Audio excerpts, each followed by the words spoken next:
everybody.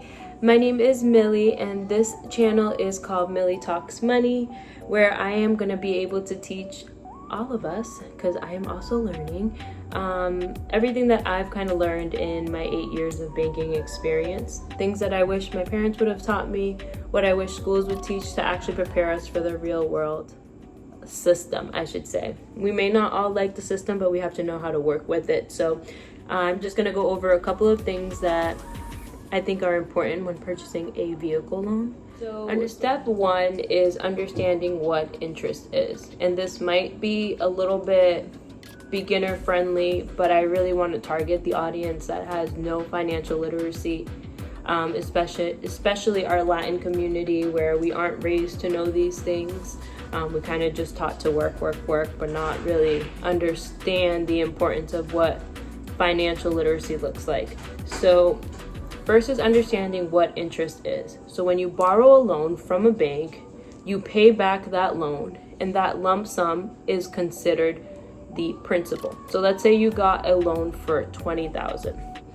You got a loan for $20,000, but you also have to pay back the lender, which is the person who's giving you the money, interest. So there's two separate buckets. There's principal and then there's interest.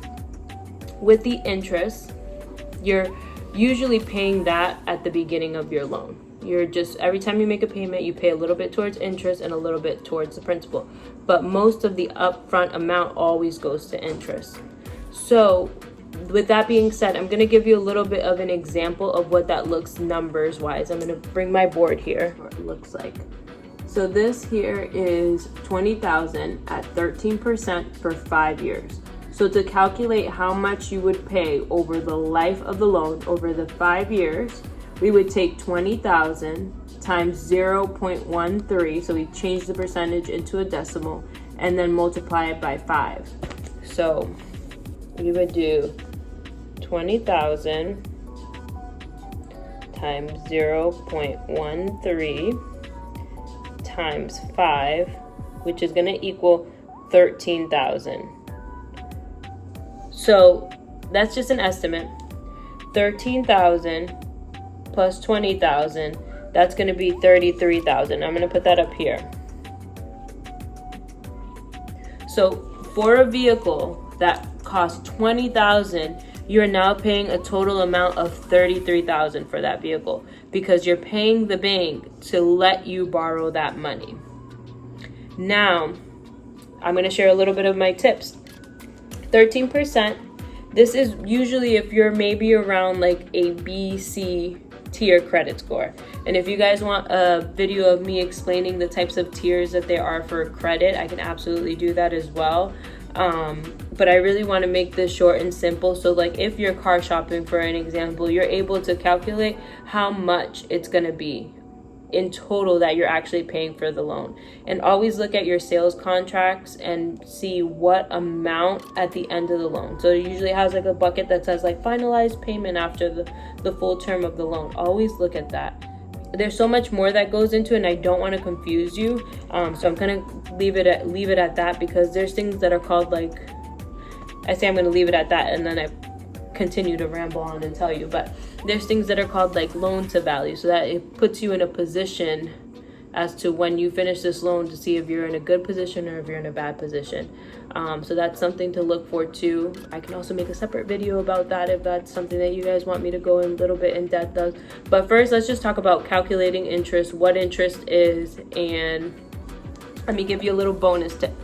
I'm going to give you a bonus tip, and this bonus tip is if you do end up in a situation where you need a vehicle, you're having a hard time making it to work, or you just kind of just needed to get into a car.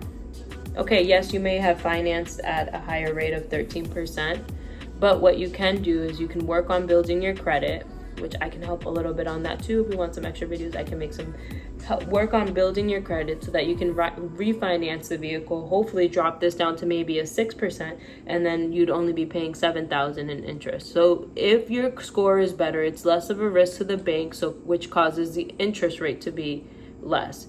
If your score is lower, it's going to cause your interest rate to go high. So people, it's unfortunate, the system, how it works, because the people who can't afford to pay the loans get the higher interest rates, which is, it gives more room to default on the loan, to have repossessions and things like that, because you're paying such a high interest rate. So that's a little bit about interest and what that kind of looks like. And I want to make these videos short and sweet and get to the point, because I really want to hear back from what do people need and what do people need to know in the banking industry. In my 8 years of experience, I can truly just see the ignorance of how much financial literacy isn't taught to children, what they have no idea. You get out of high school being 18 and have no idea anything that has to do with financials. Yes, you could take a personal finance class, but that doesn't really give you the foundations that you need in order to be able to understand how finances work in this world. I'm going to give you a couple of tips. Some of the tips that I have are, if you want to pay your loan down quicker, make 2 payments a month. So when you make 2 payments a month, instead of it being, let's say, 1 year, now that's only 12 payments that you made for a year, you have now made 26 payments for the year, which means you're attacking your principal and interest more, which means you get to pay the loan off quicker. So that's one of my tips, is if you have a payment of, let's say, $500, pay $250 each bi-weekly, or pay $100 every, or $150 or $125 every week, because the more payments you make, the more you're hitting the interest. The quicker you get the interest down, the more you'll be able to affect the principal payment on it.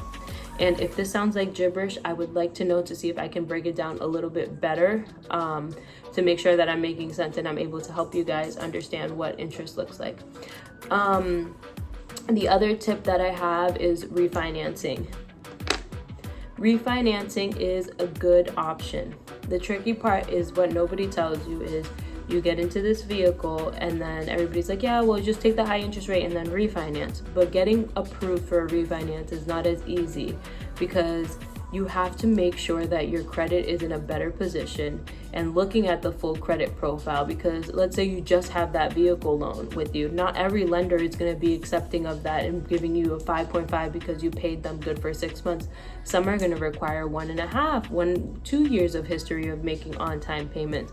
So I think that a lot about refinancing isn't fully explained, or isn't given like the true picture of it. So that it is a good option, but it really is case by case scenario. So if you have any questions, please feel free to comment down below. Subscribe to my channel if you want any more information, or if this video was helpful for you. And I enjoyed talking to you guys today. So see you next time. Bye.